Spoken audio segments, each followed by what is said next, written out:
About 6 weeks, I'm gonna be working in the hypertrophy range, but I'll still maintain a lot of the athletic movements that you see me do on a daily basis. One, to maintain athleticism, and then as far as the hypertrophy goes, obviously you want to build a little bit of muscle. So I'm still going to be doing a form of condensed conjugate. Today, focus is going to be upper body hypertrophy and lower body plyometrics. So when you look at it from a sequence of events throughout the workout, you're going to start fast and end slower. So it's going to go high speed to low speed. It's going to go high intensity to lower intensity throughout the entire workout. All right, so we're gonna start off obviously building some tissue temperature, increasing the neuromuscular efficiency, our ramp protocol where we're raising the core temperature and tissue temperature, activating the muscles, activating the nervous system, mobilizing the joints, and then we'll potentiate into our power movements.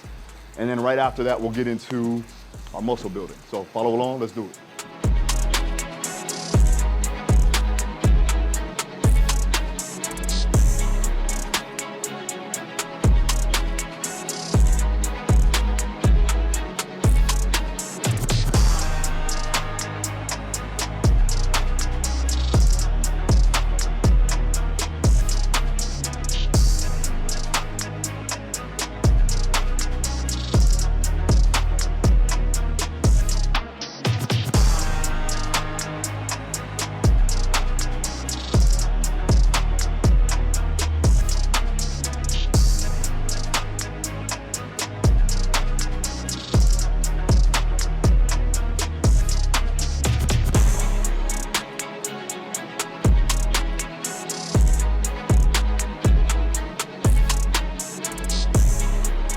All right, so moving on to our lower level plyometrics. With this one, we're trying to increase tendon stiffness. We're increasing the reflexability of the muscle, especially in the lower limbs. When you're talking about athleticism, and if you are an athlete, you need to be able to redirect force fast. You need to be able to get off the ground fast and do that repeatedly over time. So this is gonna be beneficial for athletes, but it's also beneficial for general population looking to train like an athlete. So here we go.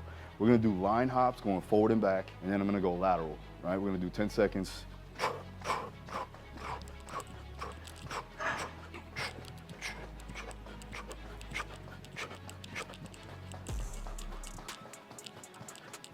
All right, so this next one is gonna be more for triple extension and rotation. So I'm jumping up in a vertical pattern. I'm gonna squat down, full jump, and then twist in the air, 90-degree turn.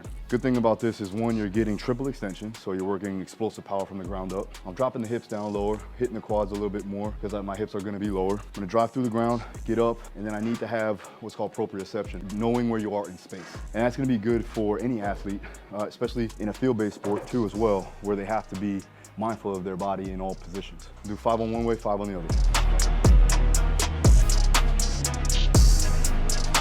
All right, next one, we went bilateral, so now we'll go unilateral, and we're gonna go side to side. So lateral force displacement. Good thing about this is what's called a skater bound. You have to load on the hip and then redirect force. You wanna be as fast as possible, but be in a good position. I'm gonna push off, sideways, load, and then come back. Boom, boom, into the hip.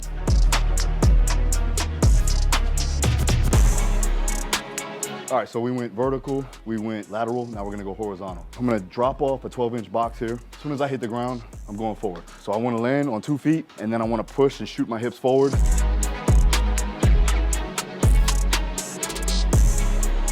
All right, so moving on, muscle building phase of the training. So now I'm gonna start off with just a warm-up set. I'm gonna do about 10 repetitions with an RIR of like 3 to 4, right? Then I'm gonna start to work my way up, increase the load, but decrease the actual reps. All right, so we got an incline dumbbell press to start off. Let's do it.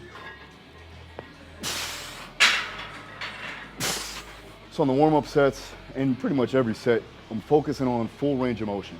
Right? So I wanna get to the range of motion that my joints have available, and then I'm gonna produce force out of that range.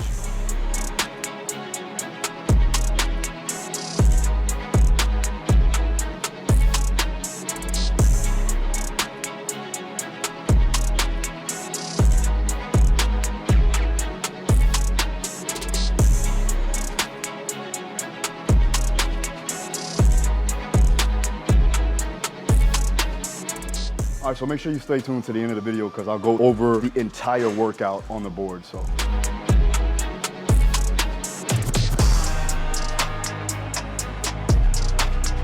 All right, so what we have here is a Viking press. I felt like it was appropriate for the time. Pretty much I'm doing a vertical pressing variation, more at a 45-degree angle, but the goal here is work the shoulders, right? We're gonna be working anterior delts, and you're gonna be working a little bit of triceps too at the top. I'm gonna go ahead and just do a neutral grip position. I'll probably stagger my feet just to get more balance and rock it through. Let's go.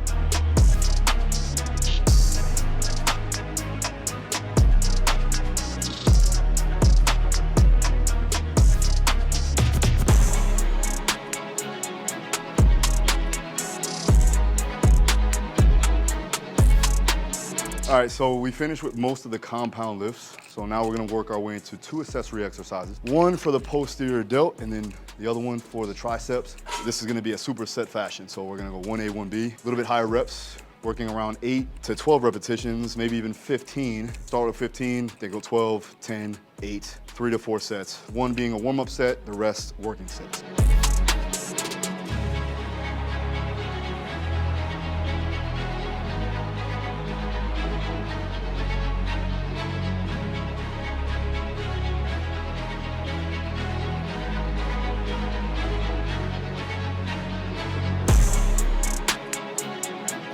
All right, so as promised, we're gonna go through the entire workout. So this is what I call hybrid hypertrophy or a condensed conjugate model. With the condensed model, you're working velocity and you're working some sort of strength or muscle building in the same workout, but you're gonna split it up into halves of the body. So today, lower body dynamic effort, we're still working plyometrics, we're still working explosive power for the lower body, and then we're gonna work our way into the upper body, working more for this particular phase, hypertrophy or muscle building. If you look at the dynamic effort, first one we did, like I said, is line hops front to back, right? So you're gonna do 2 sets, 10 seconds, making sure that you're rapid fire, you're maintaining your good position with your hips are underneath you the whole time, and you're quick off the ground. Then we're gonna move into lateral line hops, going side to side, same concepts apply, 2 sets of 10 seconds, and again, lower level plyometrics, so on and off the floor as quick as possible. Then we're gonna work our way into a 90-degree squat jump. So I'm actually using a bend in my knees, a bend in my hips, dropping down, getting vertical force displacement,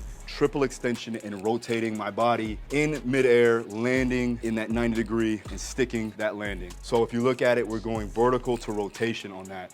2 sets of 5 reps each side. Then we're working into skater bounds, going side to side, so lateral force displacement along with redirection of force. Really good for change of direction drills. Again, it's a plyometric activity, so fast amortization phase, meaning that you're gonna spend less time on the ground. As soon as you land, you redirect. 2 sets, 5 each side.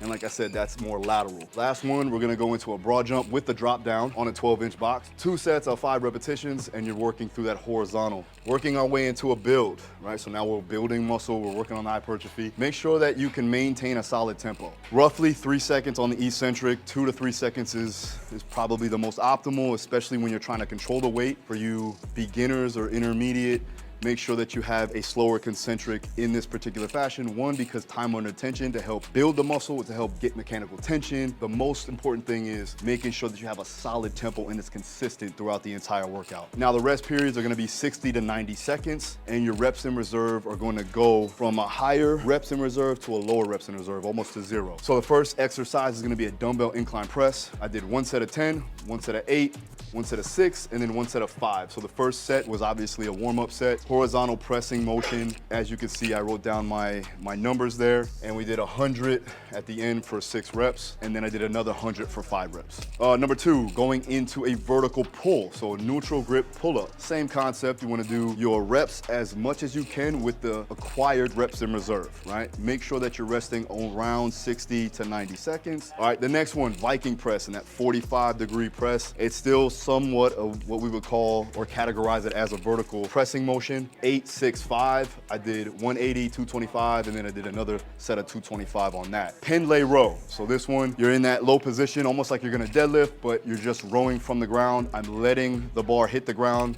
and then I'm doing the row again, repeating that. So you got 8, 6, 5. This was somewhat easier for me.